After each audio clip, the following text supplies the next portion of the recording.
of August 2026. Now, new details have emerged from police investigations into the disturbing incident in Bunga, Machindya division, where a mother allegedly stabbed 5 of her children, leaving 2 dead and 3 others injured.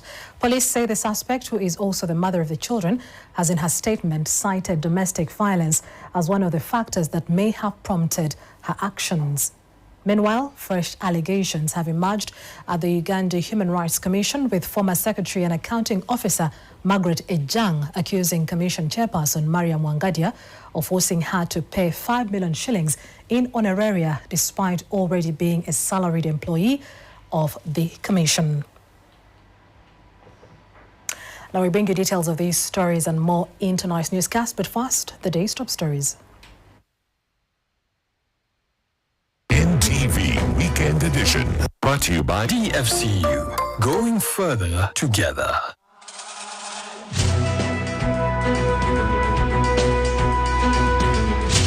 Tonight, you are charged with murder contrary to Section 171 and 172 of the Penal Code Act, Cap 128. 4 men who are suspected of killing David Owuor, a former AC Villa captain, have been charged with murder and remanded to Luzira prison.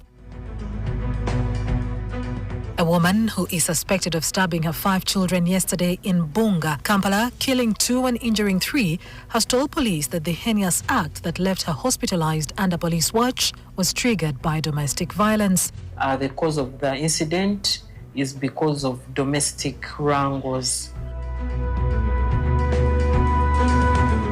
Also on NTV Weekend Edition, Buganda Road Chief Magistrates Court has granted lawyer and human rights activist Malema Birizi bail after spending 60 days on remand without trial. And Margaret Ejang, former Secretary and Accounting Officer of the Uganda Human Rights Commission, has accused Mariam Wangadia, the Commission Chairperson, of forcing her to pay an honoraria of 5 million shillings despite being a salary earner from the Commission. We continue the investigation and inquiry.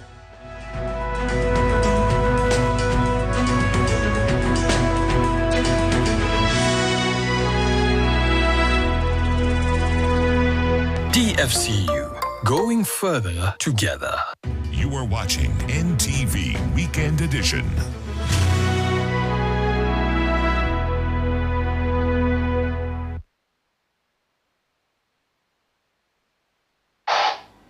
Thank you once again for joining us. I'm Mildred Bedun with Susan Mjawananda on Sign Language. In our top story tonight, 4 men who are suspected of killing David Owuor, a former AC Villa captain, have been charged with murder and remanded to Luzira prison. The suspects are Ahumuza, a resident of Gangu B in Machindye Sabagabo, Elvis Mungizi of Nansana Municipality, Francis Segawa and Martin Lubega, all residents of Machindye and Nsambya, respectively. They allegedly committed the crime on August 4th, 2026 in Machindye, Kampala.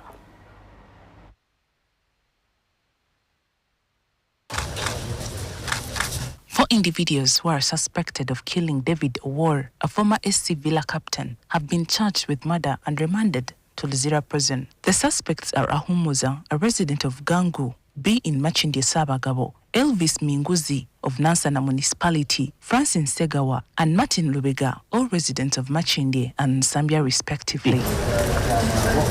The alleged committed the offense on August 4th this year. They appeared before Machindye Chief Magistrate Sarah Basemera for communication of charges.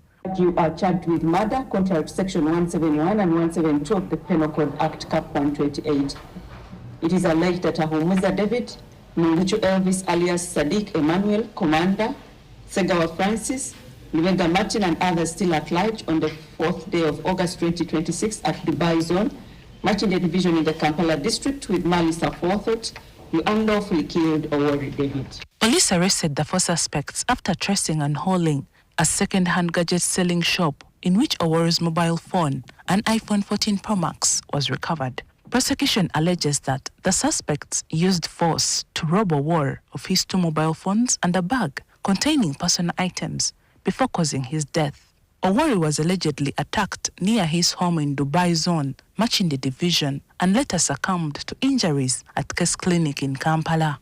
The suspects have also been charged with aggravated robbery, including the one they committed on the day they allegedly killed Owori. Prosecution contends that the suspects allegedly robbed Dr. Jackson Ombeni, a Congolese national, of his mobile phones and personal items, all valued at over 1 million shillings. The suspects were prevented from pleading to the capital offences of murder and aggravated robbery, which are only tried in the High Court. They have been remanded to Luzira prison until September 10th.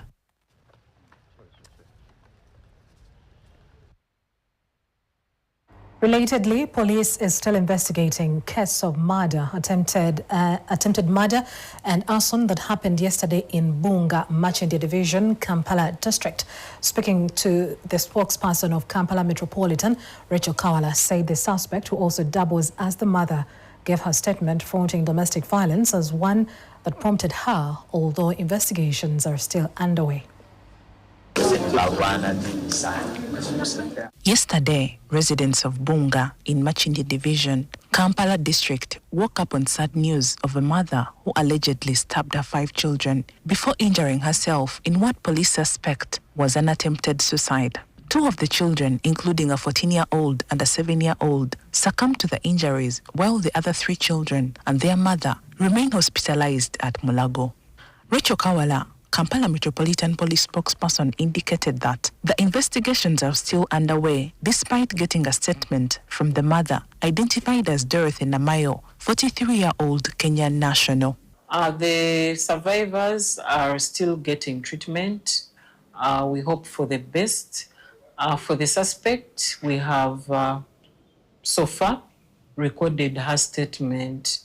Yes, we have so far recorded her statement, and according to her, it is alleged the cause of the incident is because of domestic wrangles. However, we are still investigating circumstances surrounding the incident. What happened is, according to her, is a domestic wrangle. However, her intention was to kill her children and also take her own life. Yes, that's why there was stabbing, alleged stabbing of the children, and also she later stabbed herself. Police is yet to discover how the incident happened, from arson to the alleged stabbing. Yes, the incident of the car, according to the maid, the car was outside burning, while also the children were found in a pool of blood, plus their mother. So we are yet to establish whether the arson was the first to happen or the stabbing. Yes, we are investigating those 2 incidences. We are yet to establish whether it was the arson first or it was the stabbing first. According to police, Namayo was a housewife, but still awaits further investigations on the relationship they had with the father of the children. According to the information on ground, they've stayed for more than 10 years, yes, in that place. I don't know about the father's profession, but what I can say about the father is that he's currently taking care of the survivors in hospital. We are yet to record the father's statement, yes, such that we can as well have his narration. Yeah, we are yet to record his statement. Police has also encouraged the general public to desist actions of domestic violence and report any form of it to protect lives. So we call upon members of the public to make use of our child and family offices. You can come and seek guidance. You can come and probably open up a case and we do investigations, or we can even counsel you. Yeah, it's not only about arresting. Yes, if you come to our child and family protection unit offices, we can counsel you, talk to you. If it fails, then we can refer you to court. Maria Jacinta Kanyange, NTV. Now, the Judiciary is set to start hearings of election petitions. The lull in the hearings was blamed on a lack of money. Members of Parliament were offered assurances that the funds had now been secured. We do have more in this report. 7 months after parliamentary elections were conducted, leading to dozens of election petitions, the judiciary is yet to fix the cases for hearings. The delayed failure of the courts to settle the election grievances has sparked uneasiness among petitioners. Members of Parliament sitting on the Legal and Parliamentary Affairs Committee raised concerns during the interface with the section of the leadership of the judiciary. To hear election petitions. What's the problem? Because there is no hearing date. People filed. The cases are just there.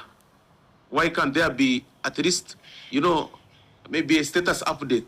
The judiciary blamed the delay on the lack of funds. We were unable to immediately handle these cases because we did not have the financial resources. They told the committee that the Ministry of Finance objected to the funds for the handling of the anticipated petitions being included in the sector's budget for the previous financial year.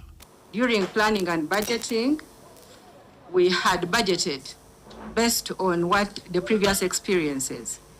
And we were advised that we were being speculative, that why did we think there would be election petitions? Neither were requests for supplementary budgets approved. As soon as the cases started coming in, we requested for a supplementary from Minister of Finance.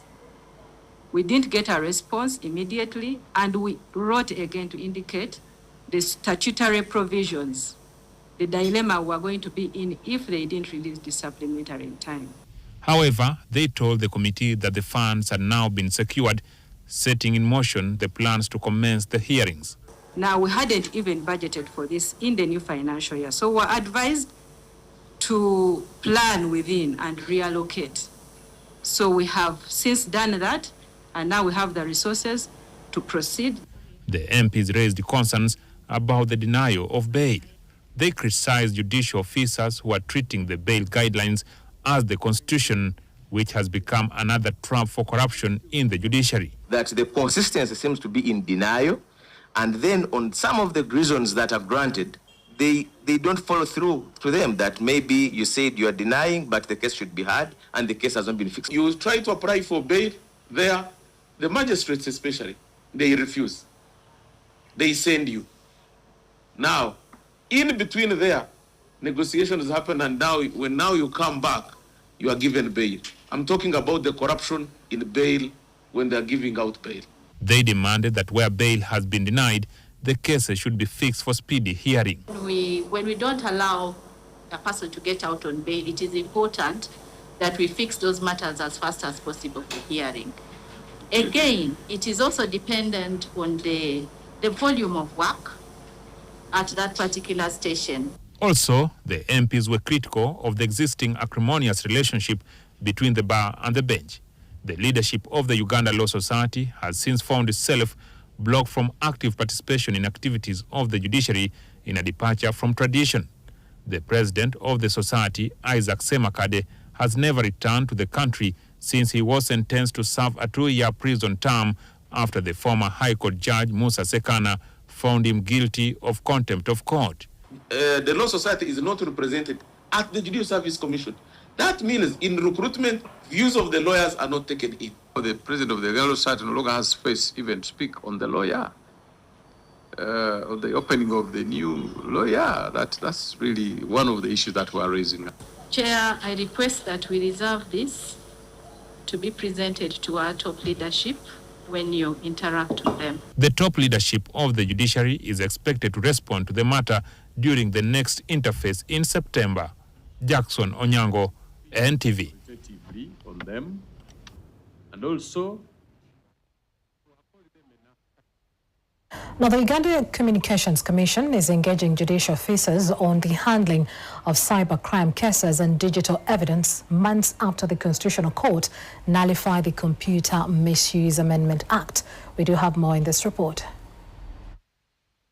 In July this year, the Constitutional Court nullified the Computer Misuse Amendment Act. court, a decision that was widely welcomed by advocates of freedom of expression. However, the ruling did not mean that people are now free to say or do anything they want online or misuse computers and other digital devices without consequences. Other laws still apply to offences committed in the digital space. This could be the reason why the Uganda Communications Commission, UCC, is engaging judges on how to handle cases involving the misuse of digital platforms, as well as how to assess and authenticate digital evidence presented before court. We addressed ourselves, of course, to the fact that in today's world, ICTs permeate every aspect of life. And because of that, you find that ICTs are therefore also used as enablers for crime and also used to commit crimes. UCC Head of Legal Affairs Abdul Salam Waiswa says although the Computer Misuse Amendment Act was nullified by court, other laws can still be used to provide courts with sufficient evidence in cases involving misuse of digital platforms. Lawyer Michael Aboneka says training judges on cyber-related offences is long overdue given the growing cases of fraud, forgery, and other forms of criminal activity online. Yet, many judicial officers have not received adequate training in handling such cases. Africa has been playing catch-up in terms of catching up with digital transformation and the like. So it is important for the judges to understand that technology evolves, crimes also evolve. There are some crimes for which offenses we don't have yet. So we have to pay particular attention to the cause of the crime. So people are now using technology to commit the offenses.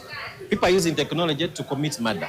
People are using technology to defraud others. So the judges need to understand that it's evolving, and that's why it is important for them to have these trainings. Principal Judge Jane Francis Abodo asked judicial officers not to allow the rapid advancement of technology to undermine the justice system. She says that although technology continues to evolve rapidly, this should not compromise the court's ability to administer justice fairly and effectively. Technology may actually change the form in which evidence reaches us, but does not change the standards by which justice must be administered.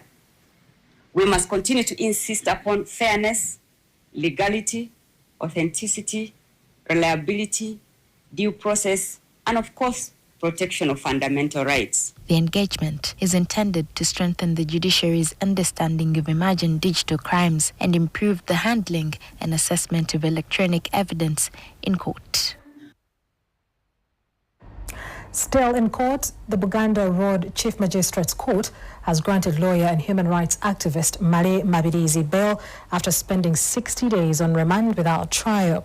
Chief Magistrate Rita Kidasa ordered Mabirizi to pay a cash bail of 1 million shillings deposit, his passport with court, and also not to leave the country without court's written permission. However, Mabirizi cannot leave prison immediately until he presents sureties who must execute a non-cash bond of 5 million shillings each to ensure that he appears to court whenever he is required. Mabirizi's sureties have further been ordered to provide details of his permanent place of abode for verification by a court official. The magistrate has also ordered Mabirizi not to interfere with prosecution witnesses and directed him to attend a court in person on every date the case is fixed for hearing, and failure to comply will lead to automatic cancellation of his bail.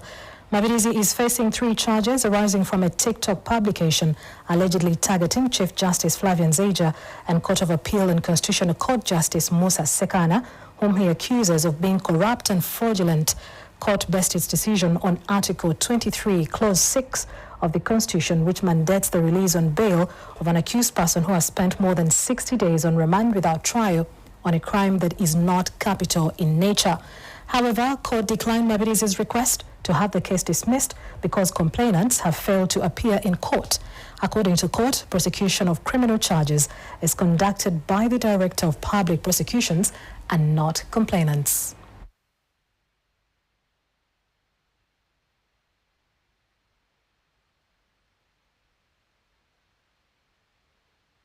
And with that, we stop for a short break, but NTV Weekend Edition returns with more stories, and here is still to come.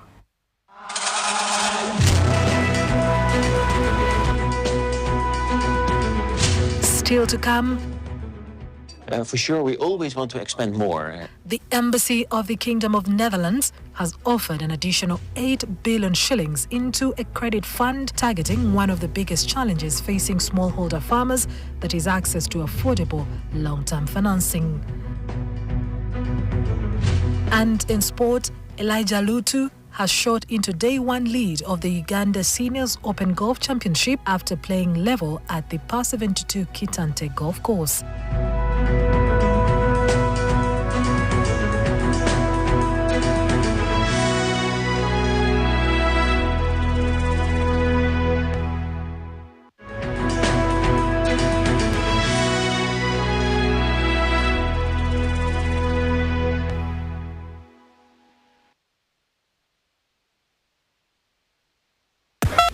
Hello, Mr. Mukasa. Hello, how are you? I'm okay, sir. Are you the broker? The original one. I was told you have very good rentals. That is right.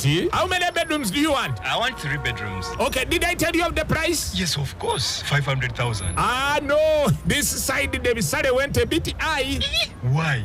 Because the paint we use is of good quality. So the place gained the value. Which paint? Global paint. How? For the ceiling, for us we use Global Mat. And for the inside walls, we use Global Silk Vinyl. Okay, tell me about the outside walls. Outside we use Global Weather Coat Emulsion so that the walls don't peel. I'm really impressed. The precision you put while painting, I'm willing to pay any amount. That is true, because here for us quality is paramount and the place becomes umite. Global Paint, a reliable product. Institutional transformation starts with people. This September, Uganda's largest gathering of professional returns. Welcome to the 31st ICPAU Annual Seminar, themed Transforming Institutions and Lives for Sustainable Growth. The 3-day event is designed to challenge how you think, lead, and grow.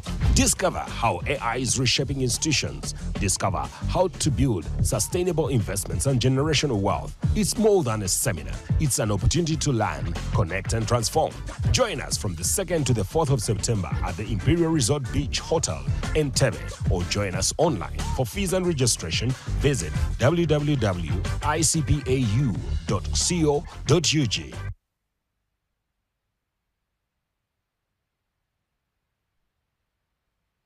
Can I have a light, please? What is this? Castle Light, the best testing light. Try it. Try it, try it, try it. Da, da, da, da.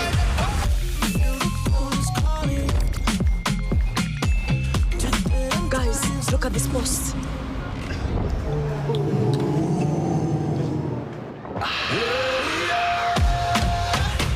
Nothing hits like extra cold. Castle Light. Try it. You are watching NTV Weekend Edition.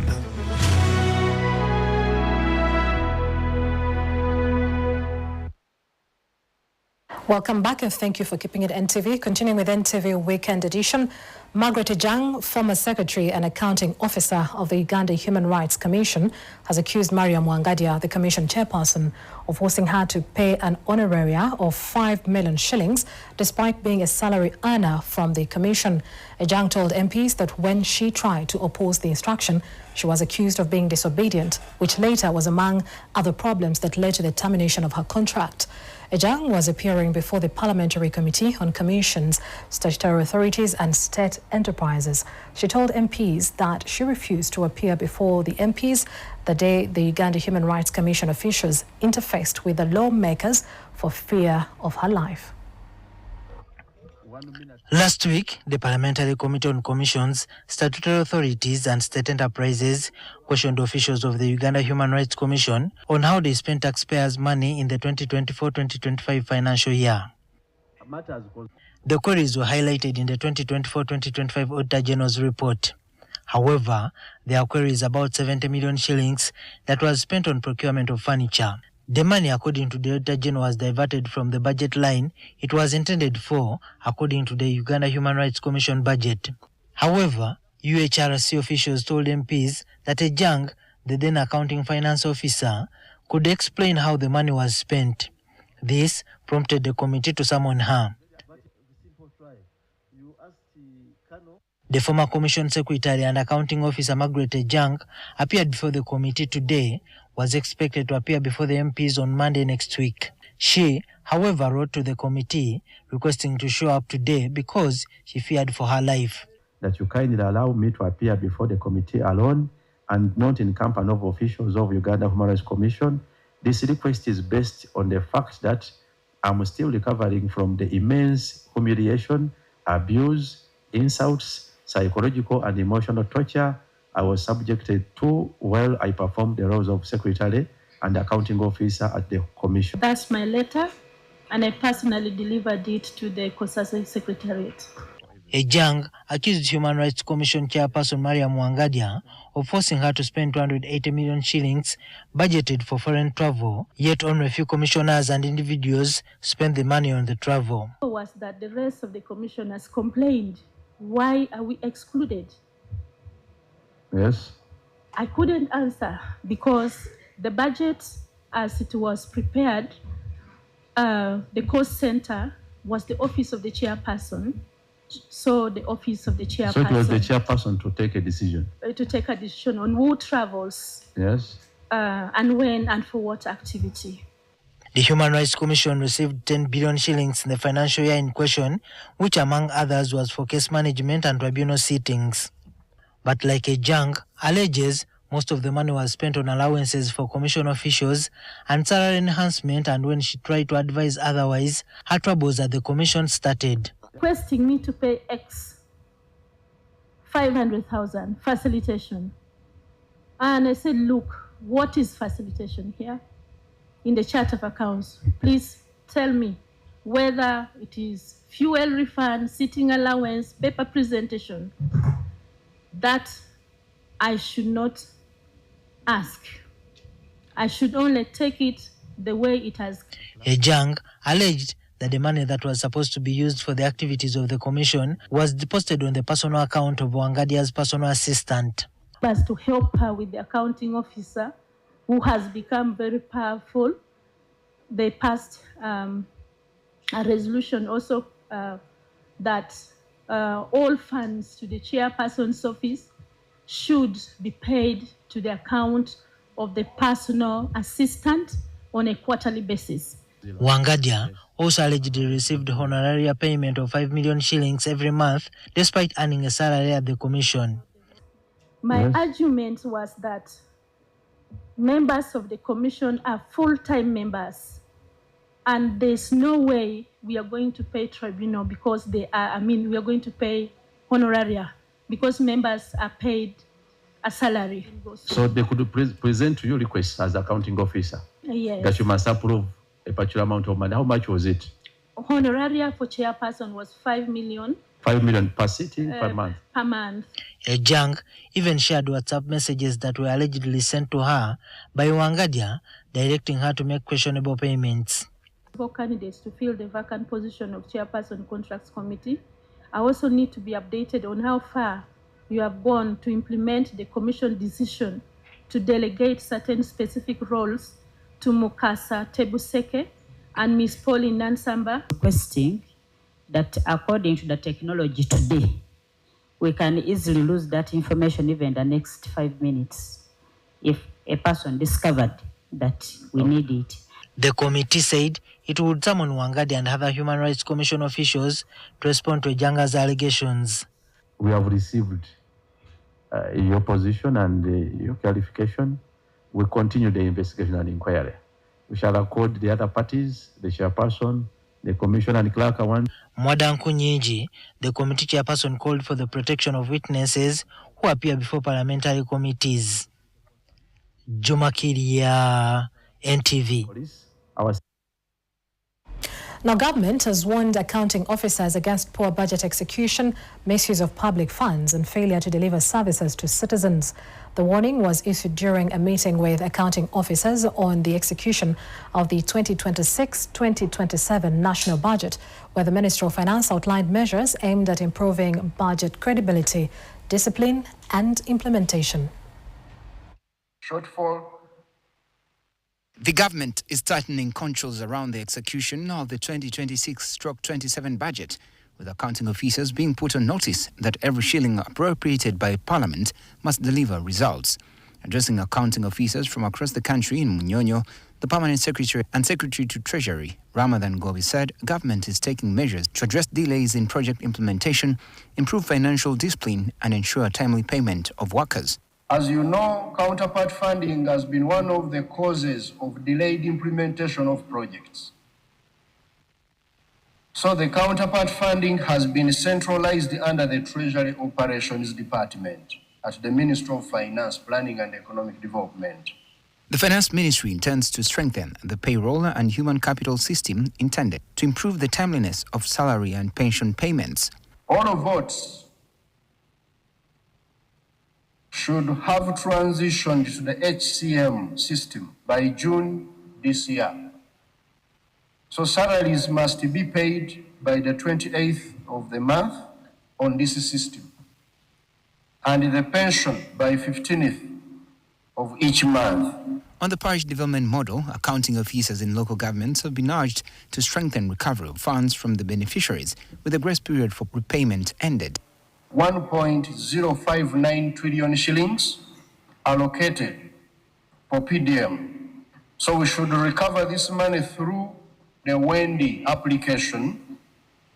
And please note that there are no charges to the beneficiaries to access the system. On her part, the head of public service, Lucy Nachobe, has directed all government institutions to maintain standard service charters and work plans, warning that failure to have these documents could affect future budget allocations. We are now starting the budgeting process very soon. If you don't have those documents, work on them. There will be no budget for you because you don't need to exist. You are existing to pay yourself salaries and allowances and go home. The citizens are not benefiting from you, and therefore we don't need you. She urged accounting officers to ensure government projects are properly monitored, with emphasis shifting from expenditure to the actual impact on citizens. So those of you who are fond of being in your chairs, in your pajeros, swinging left and right, the work is in the field. Government missions abroad have also been put under closer scrutiny, with ambassadors and mission heads expected to demonstrate tangible results through attracting investment, promoting exports, opening markets for Ugandan products, and attracting tourists. Don't account for economic and commercial diplomacy funds in terms of workshops held, travels to other cities. You traveled there, but what did you get? So, missions abroad, if you return money, we shall investigate you actually. Government has also moved to address issues related to recruitment of staff without wage, further cautioning accounting officers over supplementary budgets. Even today, there are those, as we are trying to plan for the execution, some are already at PSST's table asking for. Can we stop this habit? Participants appreciated the government for the support and guidance, with some, however, raising some concerns. Some of us are retiring after serving the nation for 40 years and over 27 years as a specialist, but we have not been paid a shilling because of that level of care. And it is measured at international level. So the issue is, let us be bold as we are demanding for improvement and efficient and all these things. Let us look at the other end. Have a general award, which is supposed to be constructed at Pakwach Health Center 4, also by UPDF, about 600 million. But the year ended, they have not come around. We are desperate and waiting.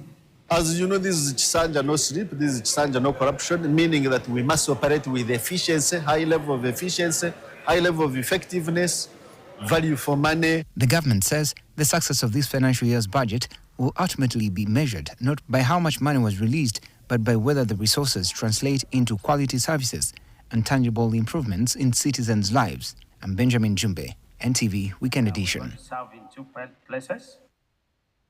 Well, that report from Benjamin Jumbe takes us in for another break. When we return, we'll be hearing from the world of business. Stay with us.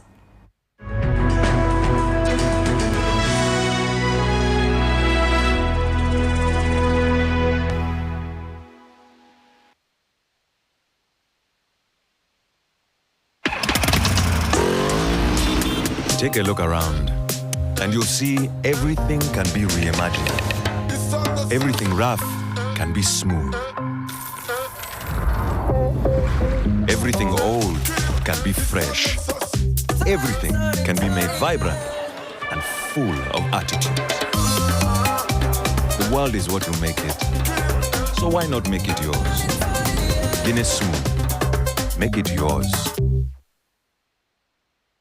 You are watching NTV Weekend Edition.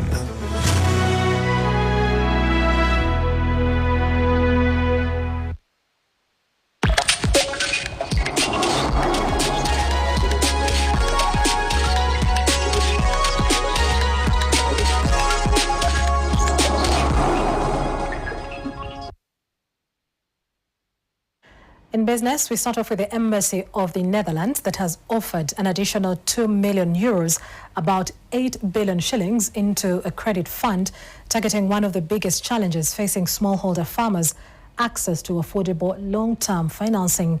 The investment brings the capital of the Smallholder Credit Fund, managed by Pearl Capital Partners, to 8 million euros, about 32 billion shillings. The fund will channel financing through SACCOs and farmer cooperatives in the Elgon, Busoga, Central, Kigezi, Ankole and Lango sub-regions for onward lending to farmers and businesses in the livestock and agri-food sectors. Rana Habwe reports. Despite agriculture being central to Uganda's economy, access to formal finance remains limited. Only about 10% of smallholder farmers have access to formal financial services, leaving the majority dependent on more expensive or informal sources of credit. We are very pleased that we could expand today with 2 million. For sure, we always want to expand more, and we continue discussing within our system, with our development banks, the opportunities to further expand. Because for a country like Uganda, 8 million is a nice amount, but definitely it's not enough. So anybody who is willing to support them, those smallholder farmers, I can tell you they are sustaining us in Uganda. You eat and get satisfied when they worry. Will that rain come? Haven't you heard? The weather vagaries are too much. For them, they struggle so that for us we can be. So please, every time you extend anything, any assistance to them, just know that you are doing so great, but you could do even better.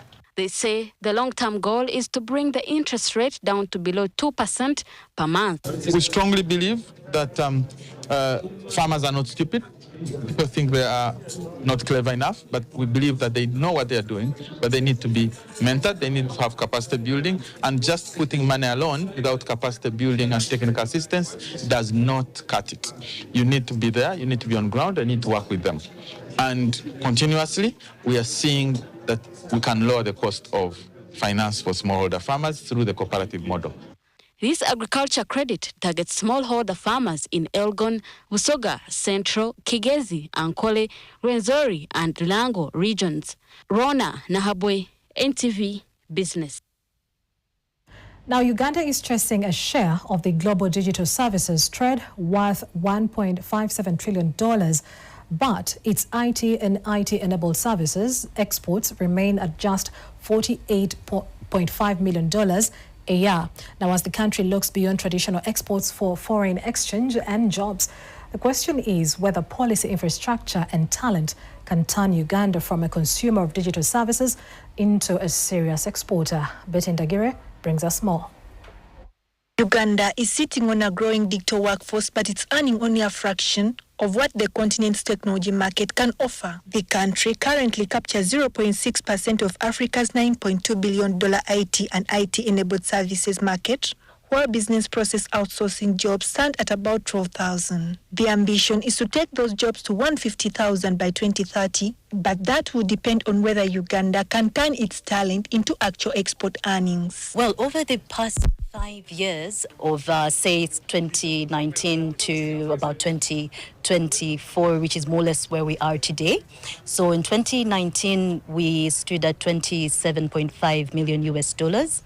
And then in 2023, we had a surge and we reached $55.4 million US dollars. Today we stand about 0.5 million US dollars, which speaks to the sleep that we faced, but we are here to, push our country, push our private sector and all other sector players to be able to scale our IT exports, given the potential that we have. For Uganda, the bigger opportunity may not be building more factories, but selling what its people can do from anywhere in the world. With the 2025 BPO policy in place, the government is turning to infrastructure, regulation and public-private partnerships to move its IT services from low-value outsourcing into higher-value exports. You are aware, a significant part of our population is quite young, and the government has done very well to provide the education, to provide the skills.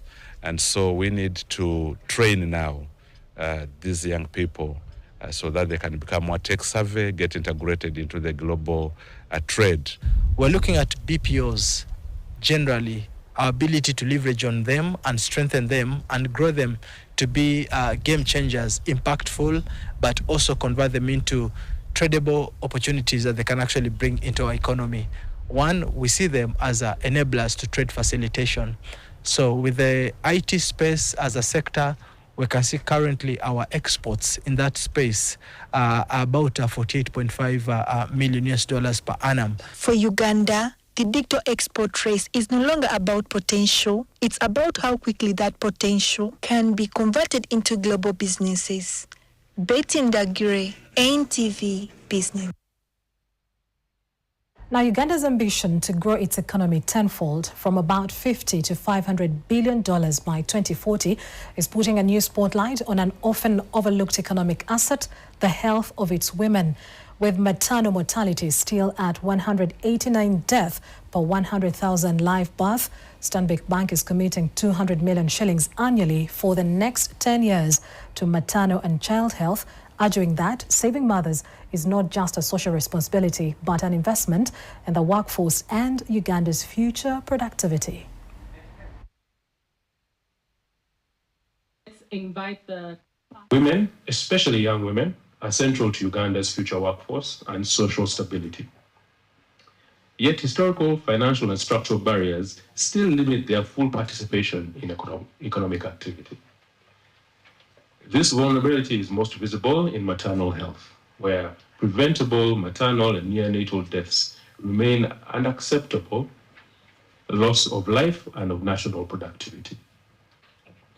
To address these systemic hurdles, we institutionalized our positive impact agenda, a comprehensive framework dedicated to transforming the livelihoods of 3 priority groups: women, youth, and farmers.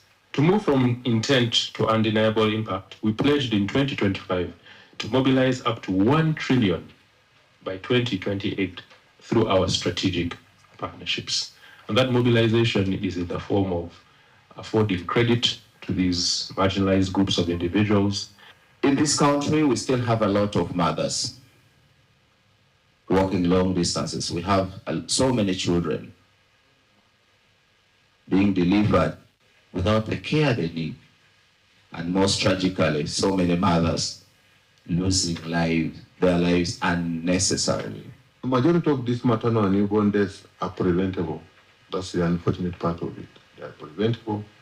They are caused by the delays, which I'm going to highlight. The delay to seek care, the delay to reach the health facility, and the delay at the health facility. So, and then all this definitely compound, and then definitely you find that you end up by having maternal mortality or a newborn death.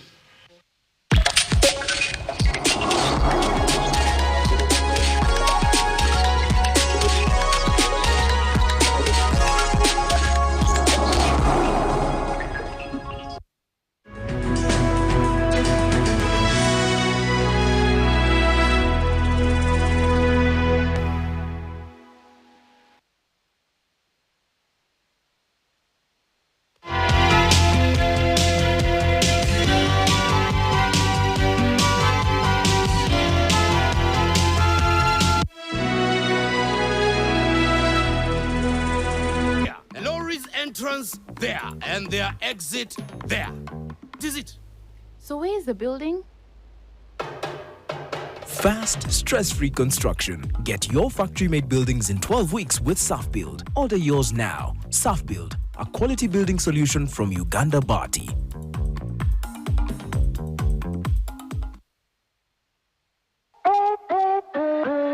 Start something new, something uplifting, something so effortless and golden.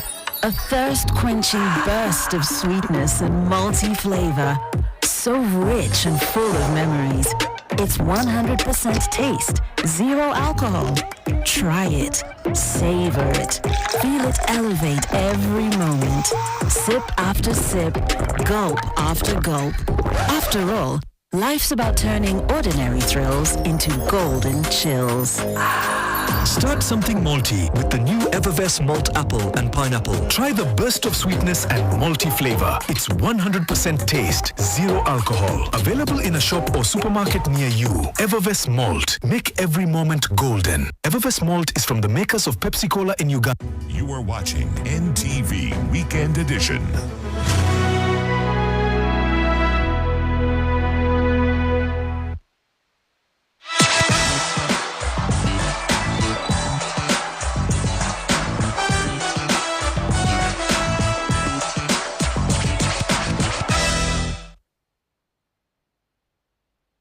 On to sport, we start off with golf. Elijah Lutu shot into day one lead of the Uganda Seniors Open Golf Championship after playing level at the Par 72 Kitante Golf Course. The seniors tournament of the Uganda Open Golf Championship, which follows the Uganda Ladies Open, will climax tomorrow before the Amateurs Championship starts next week. Over 200 golfers took part in this year's Men's Senior Uganda Open Championship that teed off today at the Kitante Golf Course. Elijah Lutu displayed an impressive performance that saw him play level at the Par 72 Kitante Golf Course in Kampala. I made this side up pretty well, and we were playing bogey-free, just taking one hole at a time. But we had a little bit of issue on 16 and 18, but overall it was a good day. Lutu believes he will carry the same momentum into tomorrow as he looks to secure his first Seniors Uganda Open crown. Pretty much the same thing, just stick with the game plan. With my caddy here, so we discussed the game plan and we stuck with it, so we just have to do the same thing. Kenyan golfer Gabak Singh, who sits second with a gross score of 77, is confident of putting up strong competition ahead of the final day tomorrow. I'm optimistic. I don't know my competition here, but I'm sure there's going to be serious competition. But just to put my head down, just focus on the course and do my best.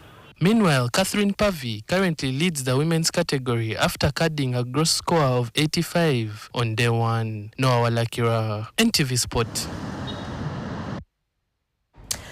In volleyball, the Uganda Lady Volleyball Cranes left the country this evening for Kenya to take part in the Women's African Nations Championship, due to take place from 22nd August to 5th of September at Kasarani Stadium in Nairobi.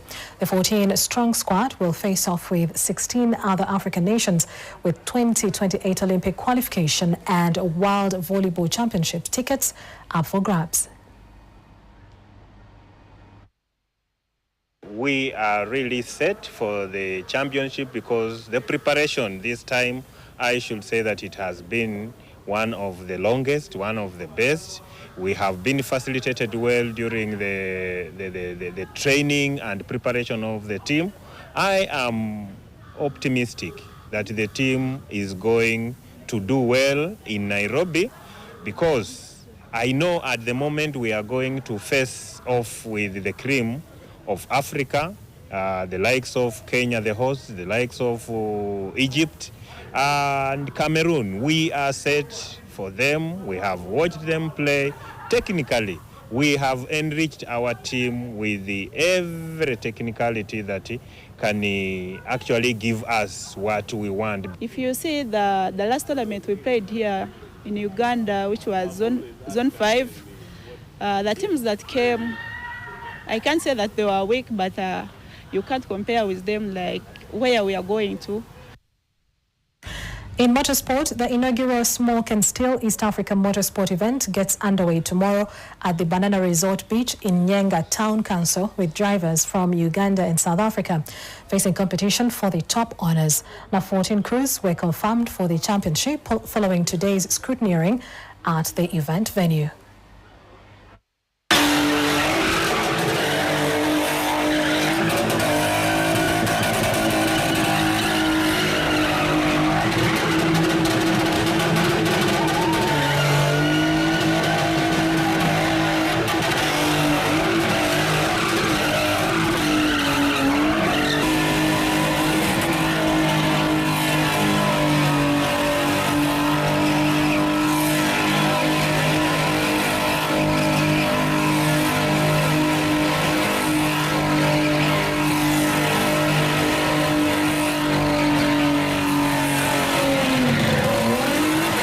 The beauty about this year's event is that we've brought the best spinner in Africa, and that's King Katra from South Africa.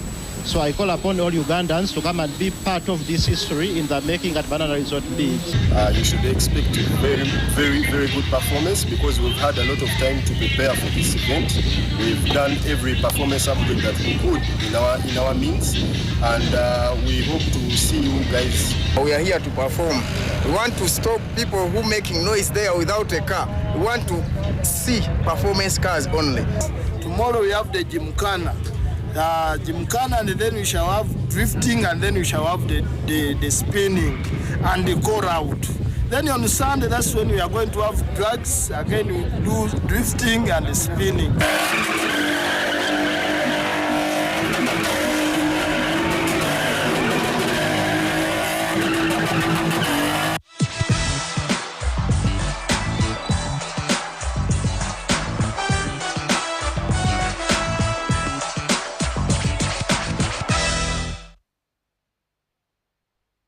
And that does it for NTV Weekend Edition this Friday. Thank you for watching.